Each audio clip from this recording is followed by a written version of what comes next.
Hello guys, आप सबको मेरा निकी प्रजापति का नमस्ते। कैसे हैं आप लोग? नमस्कार, प्रणाम। मैं एक्ट्रेस निधि गुप्ता और आप सभी को बताना चाहती हूँ आज हम लोग शूट पे हैं और बहुत ही अच्छा शूट हो रहा है और बहुत ब्रांडेड सॉन्ग भी हो रहे हैं, रैप सॉन्ग और बाकी भोजपुरी हिंदी। मुझे भी बोलने दो।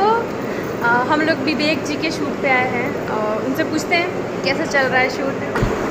तो हेलो, तो आप लोग किस चीज़ की शूटिंग के लिए आए हैं?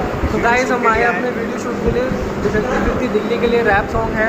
और गाइस जितना हो सके गाने को शेयर करना, लाइक करना, सब्सक्राइब करना। तो देखा आपने मैं कितने अच्छे अच्छे गाने आजकल शूट कर रही हूँ। आप उन सबको अपना प्यार दीजिएगा, लाइक सब्सक्राइब दीजिएगा। पहले भी जो हम लोगों ने गाने किए थे उसको आप लोगों ने बहुत लाइक किया, सब्सक्राइब किया, बहुत सारा अपना प्यार दिया। तो आगे भी अपना प्यार बना के रखिएगा। तो अब हम विवेक जी के पास आ चुके हैं।